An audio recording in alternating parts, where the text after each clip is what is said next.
finalement comment, une fois qu'on voit que les déséquilibres sont structurels, on l'a vu, on est obligé de faire avec ces déséquilibres, on a besoin de personnes équilibrées. Mais une fois qu'on a dit ça, c'est à la fois évident, et si on se dit mais comment vérifier que les gens sont équilibrés, ça devient un petit peu vertigineux. Alors on a la chance d'avoir le témoignage d'une structure qui s'est posé la question de la façon dont on peut sélectionner des cadres équilibrés. Alors quand on s'est rencontrés, ce qui a attiré mon attention, c'est que vous m'avez dit, nous on a mis en place un test pour éviter les dérailleurs. Très bien, donc il y a un test qui évite les gens qui partent en vrille, très bien. Mais évidemment, ça s'inscrit dans un dispositif plus large. Alors, est-ce que vous pouvez nous expliquer d'abord pourquoi vous avez reçu mission de détecter des dirigeants équilibrés? Pourquoi c'est une priorité pour la gendarmerie, pour la sélection des officiers supérieurs, et comment finalement vous avez élaboré ce dispositif pour essayer de s'assurer que ceux qui arrivent aux plus hautes fonctions soient des gens équilibrés? Oui. Bonjour à toutes et à tous. Merci pour cette question qui était un petit peu difficile, mais comme l'a si bien dit Madame Méo, avant, nous vivons dans un monde en total déséquilibre, où le temps s'est dramatiquement accéléré et sur lequel nos dirigeants ont de moins en moins prise. Et face à ce déséquilibre permanent, il faut des gens tout particulièrement équilibrés. Alors déjà, je veux simplement souligner qu'à ce niveau de top management, qu'on soit du secteur public ou du secteur privé, en fait, il y a peu de choses qui nous distinguent. Déjà, je pense que c'est le premier point. Après, nous sommes partis d'un constat, c'est que parmi nos dirigeants, on constate qu'il y a quand même beaucoup de gens qui sont fatigués ou fragilisés. Ça, c'est lié notamment à un parcours qui est éreintant, une sélection par l'échec, qui est un peu le propre du système français, en particulier dans certains secteurs. Et donc, ça génère quand même des problématiques pour les personnes elles-mêmes, mais également, du fait de leur fonction, naturellement, pour leur entourage et leurs subordonnés. Alors, une fois qu'on est parti de cet échec, de ce constat d'échec quelque part, parce que c'est quand même un échec d'avoir parfois des gens qui occupent des hautes fonctions et qui peuvent arriver exténués, ce qui se traduit par en fait des problèmes de santé, les fameux burn-out, c'est pas une vue de l'esprit, les cellules familiales qui explosent, enfin bon, vraiment on a des spectres des fois qui terminent leur vie professionnelle et ça se passe pas toujours très très bien. Donc il n'y a pas de martingale pour faire face à ça. Il y a un faisceau d'action à accomplir. Donc ce qu'a décidé de mettre en place la gendarmerie, ce sont des parcours de carrière où il y a des temps de respiration pour les futurs dirigeants. Donc les temps de respiration, c'est quoi? C'est pas des temps où on va à la plage ou à la boule, on n'est pas très loin, mais tout simplement des moments dans la carrière où on peut, dans un poste moins exposé, avoir des fonctions apprenantes qui serviront ultérieurement. Donc alterner un petit peu les postes à forte sollicitation. La deuxième fonction, c'est de détecter les personnalités fragiles, et il y en a. Et comment détecter ces signaux faibles? Parce que généralement, il y a d'abord des signaux faibles qui apparaissent, et il y a différents moyens qui sont mis en place. Et parmi ces moyens, il y en a deux outils, c'est le 360, l'évaluation à 360, et les inventaires de personnalité. Donc nous avons décidé de combiner les deux, en particulier dans le cadre des inventaires de personnalité, d'utiliser ce fameux test qui permet de souligner les dérailleurs. Alors, qu'est-ce que sont que les dérailleurs? Effectivement, c'est pour empêcher de partir en vrille, mais nous partons tous en vrille. Nous avons tous 12 dérailleurs qui font partie de nos personnalités, qui nous rendent uniques d'ailleurs. Mais la problématique, c'est que la composition de certains de ces dérailleurs peut générer quelques dysfonctionnements. Alors, très rapidement, je vous les cite. Vous avez le vigilant méfiant, l'introverti distant, l'original bizarre, l'anticonformiste compulsif, l'affectif inconstant, l'expressif théâtral, le confiant en soi égocentrique, il est très dangereux celui-là, le prudent timide, le docile dépendant, le perfectionniste méticuleux, l'indépendant susceptible et le pessimiste dépressif. En fait, une bonne bande sympa, quoi. Tous ces traits de personnalité, nous les avons. Nous les avons en nous. La difficulté, c'est de savoir si la personne sera capable de les maîtriser dans toutes les situations.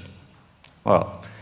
Et ça, c'est un petit peu le travail qui a été demandé à la mission des hauts potentiels, c'est-à-dire de déterminer parmi un certain nombre d'officiers qui présentent un très très bon profil, quels sont ceux qui, parfois, ont des signaux très très faibles, mais qui peuvent laisser penser qu'à un moment ou à un autre, placé dans certaines situations, un des dérailleurs pourrait apparaître, avec les difficultés naturellement que cela peut générer.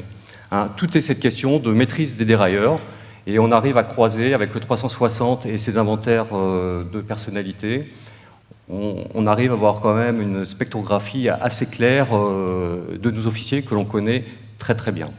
Ce que vous expliquez, il y a une particularité dans la gendarmerie aussi, c'est que c'est un vivier que vous connaissez sur la durée, enfin, dont vous vous occupez pendant toute leur carrière.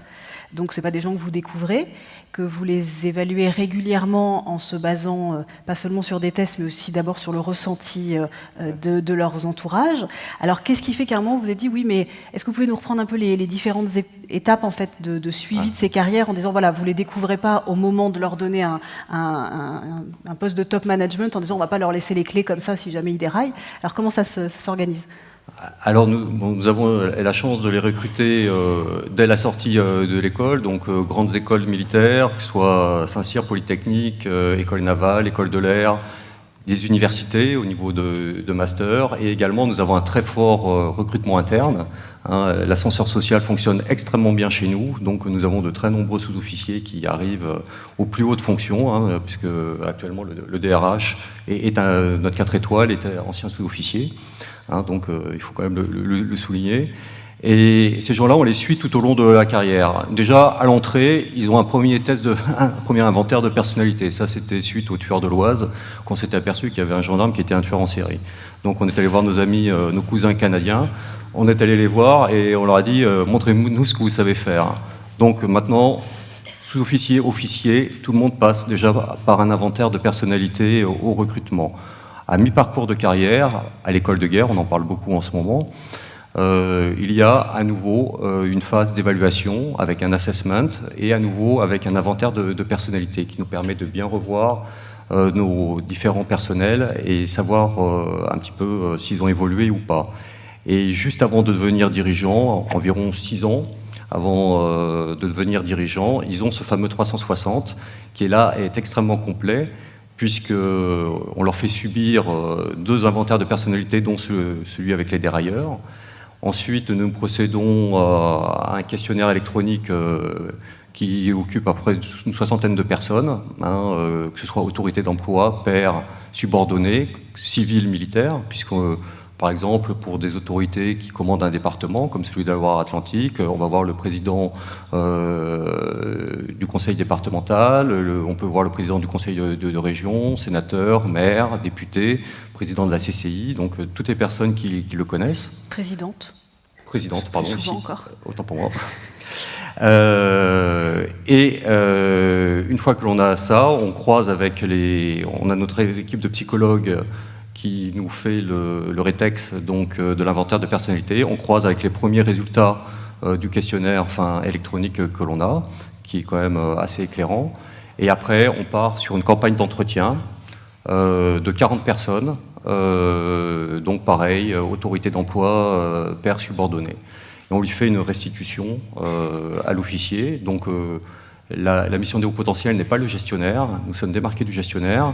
Ce rapport, on le remet à l'officier, à notre directeur général, et ensuite on l'accompagne. Voilà. Mais très clairement, on connaît très très très bien la personne que l'on a en face de nous, et tous ceux qui se sont prêtés au jeu, ils n'avaient pas trop le choix,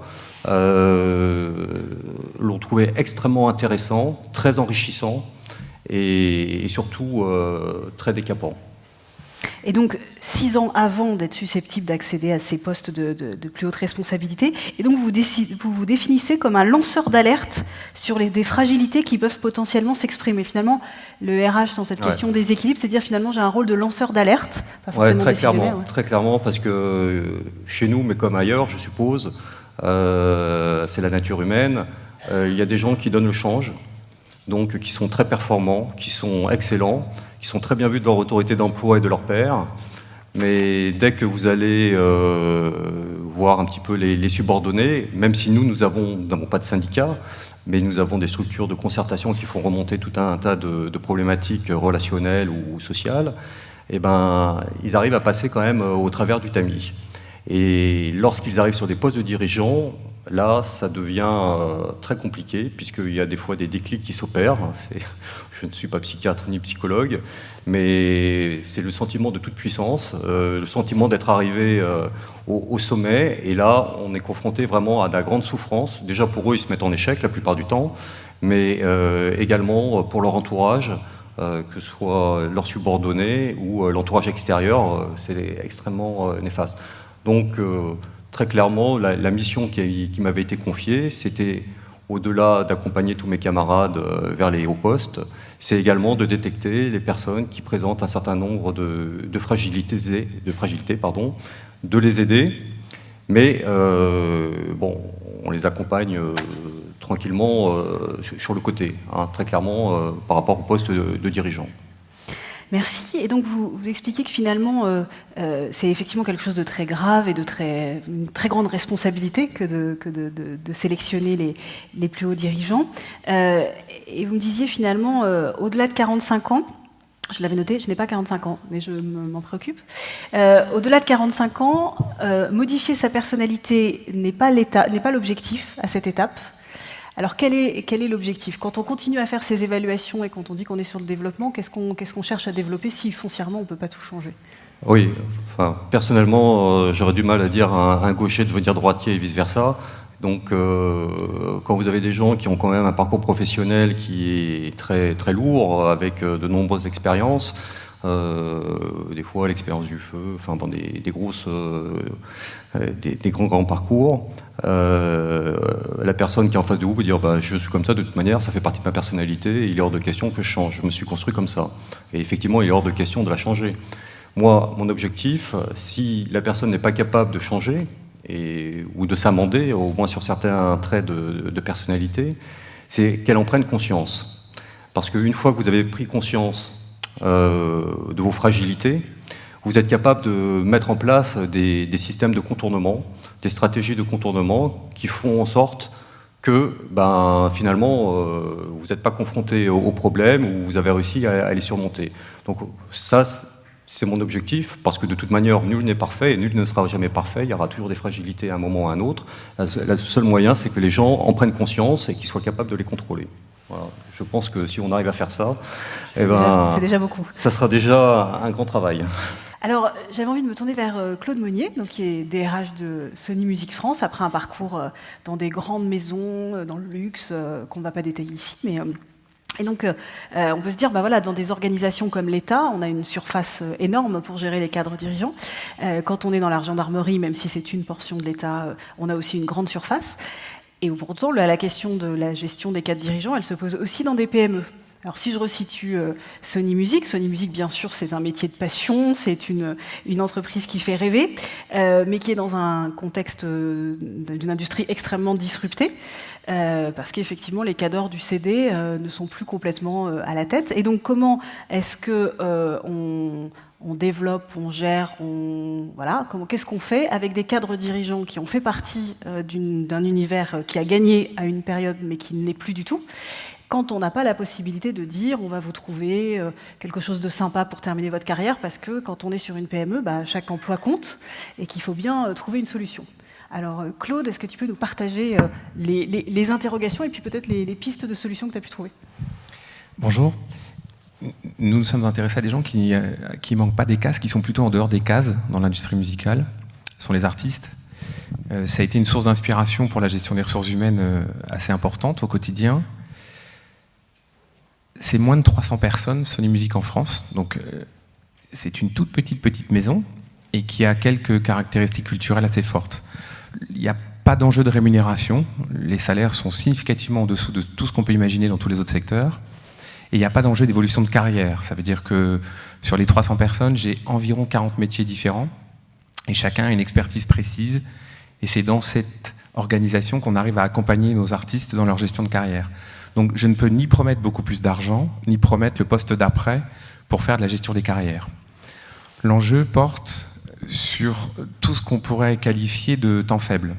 Donc, ça a été exprimé par madame et monsieur de manière extrêmement précise, dans des environnements qui leur sont propres. Moi, je peux vous parler d'un univers qui est très loin de ces deux mondes. Et encore une fois, partager avec vous le retour d'expérience des artistes. Donc, il m'a été amené de rencontrer les gens qui font vivre notre société. Donc, je ne citerai pas de nom pour éviter que ça soit trop repris sur Twitter, mais des artistes francophones, belges, pour la plupart, extrêmement populaires, et qui font plutôt de la musique urbaine, du rap. J'en dirai pas plus. Je pense à un artiste en particulier qui m'a expliqué qu'en fait, la plupart des tubes qu'il a écrits, qui ont été des tubes mondiaux il y a quelques années, il les a composés, il les a écrits lors d'un temps faible.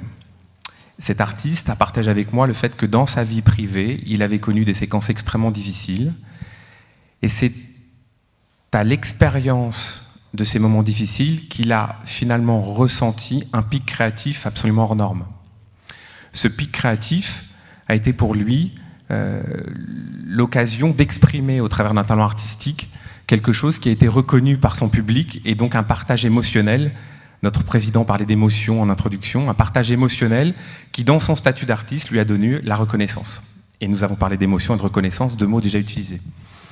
Moi, j'ai fait la transposition avec ce que j'avais vécu avant dans le monde de l'entreprise, et quand nous avons des collaborateurs ou des dirigeants qui connaissent des temps faibles, en général, la réponse du système est plutôt de les mettre un peu à l'écart.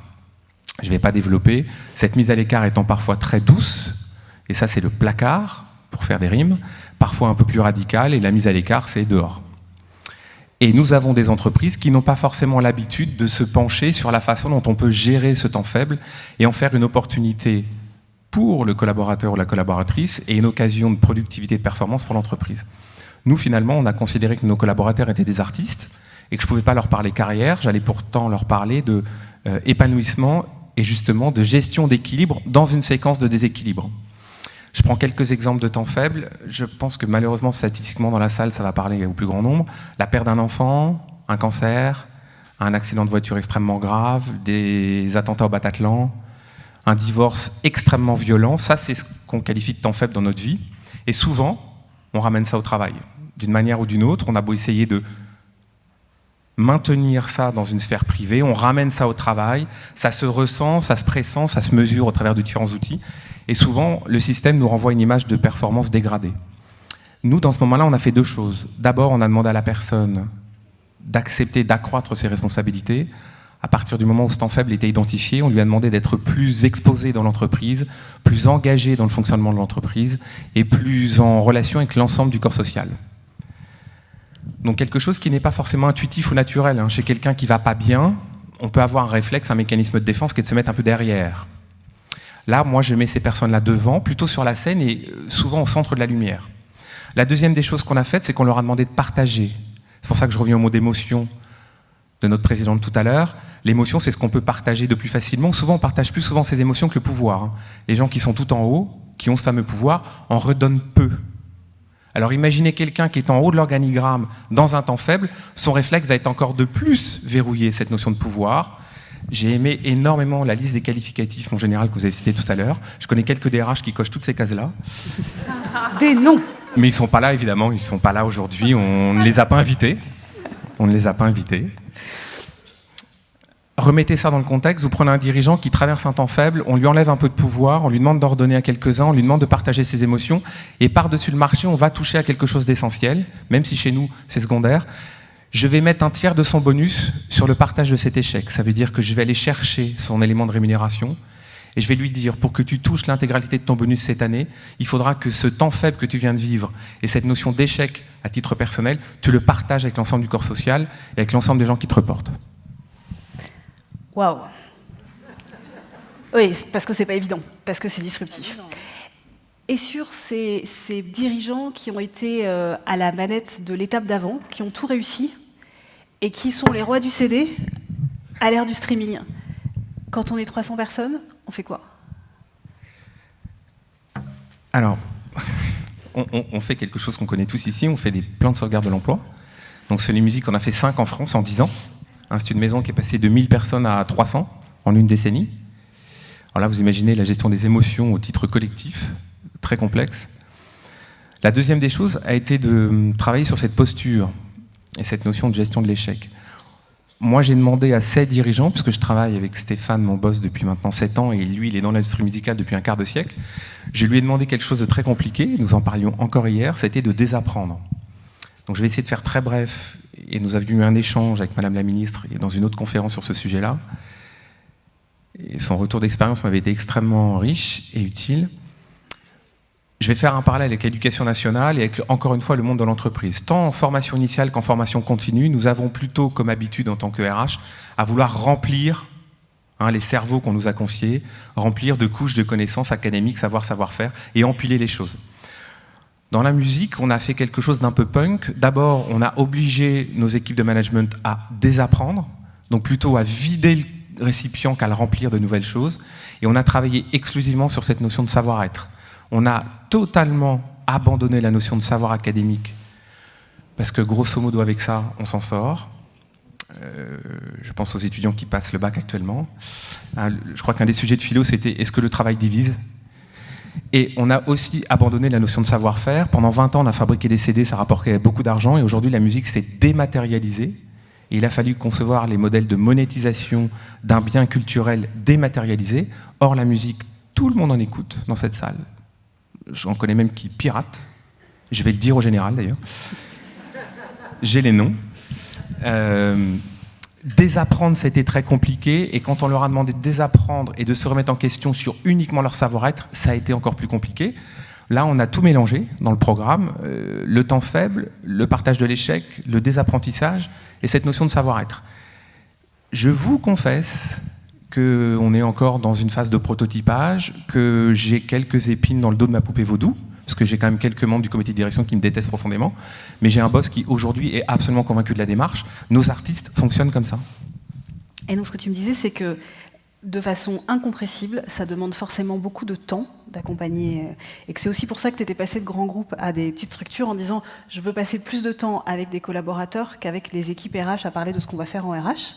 Et donc ce que je disais, c'est que finalement, accompagner les dirigeants, les aider à prendre conscience d'eux-mêmes, anticiper ceux qui vont être à la bonne place après, ça prend du temps, et que c'est finalement une des fonctions essentielles de la fonction RH. Oui, et là madame, je vous remercie parce que j'ai trouvé votre intervention extrêmement inspirante. Vous avez parlé de cycle court, cycle long, temps court, temps long. Vous avez évoqué 500 ans versus ce qui se passe dans 15 minutes.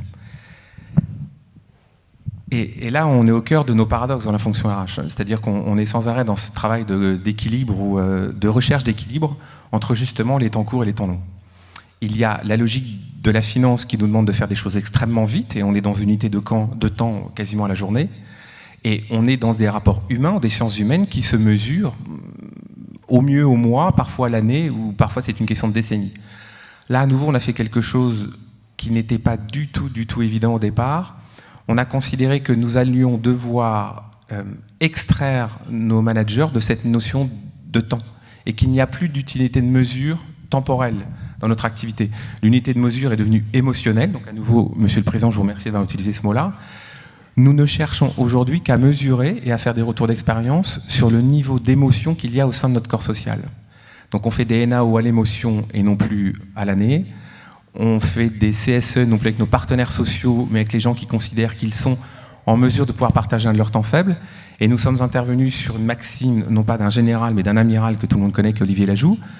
On s'intéresse au maillon le plus faible. La force d'une chaîne étant égale à la résistance de son maillon le plus faible, on s'intéresse exclusivement au sein de notre corps social à ce maillon faible.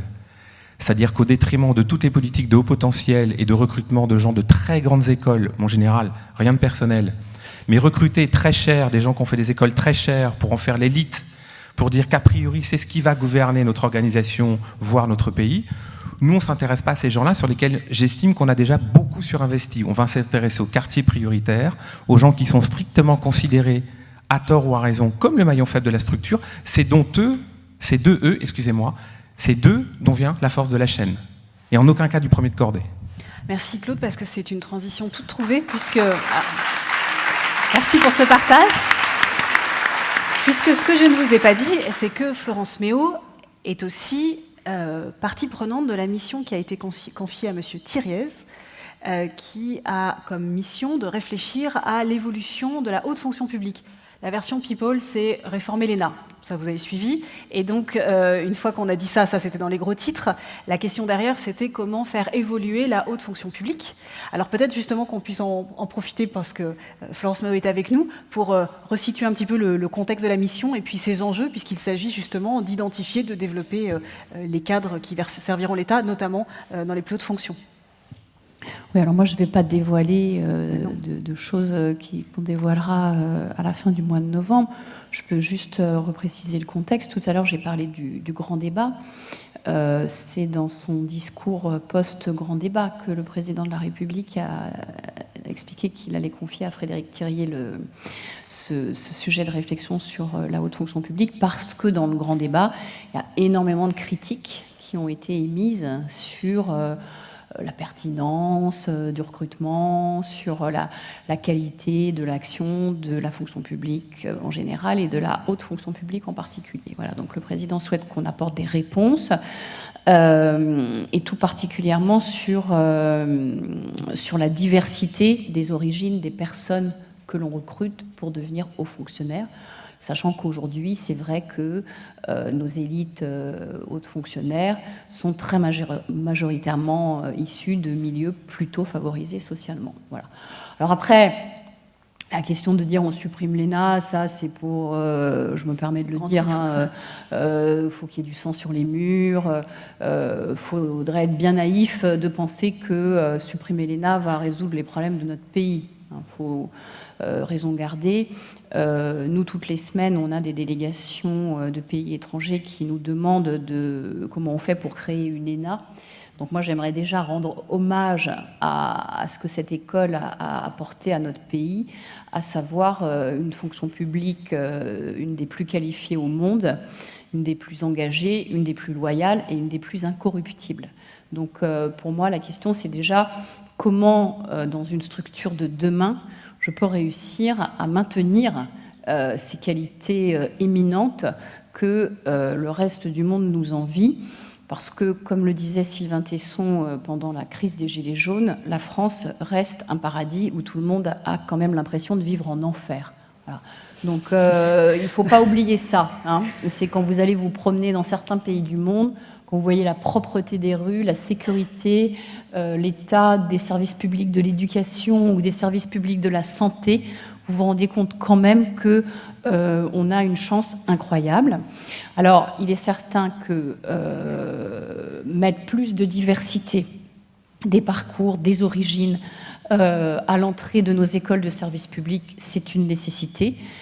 Il est certain aussi qu'on a des sujets d'efficience, de dette, et qu'on doit peut-être, et même certainement, apprendre à nos dirigeants publics à davantage être attentifs à ces questions de l'efficience. Mais moi, je me garderais bien du cliché dans la nature des conclusions auxquelles nous sommes censés aboutir. Donc en novembre. Rendez-vous en novembre. Fin novembre, oui.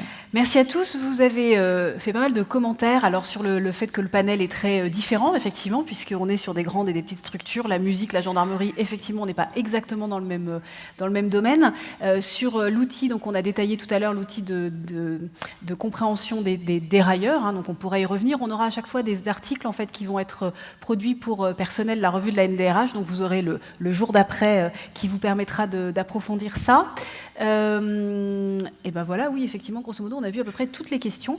Un grand merci à tous les trois, et sous vos applaudissements, avec encore un peu plus de climatisation, vous allez pouvoir revenir.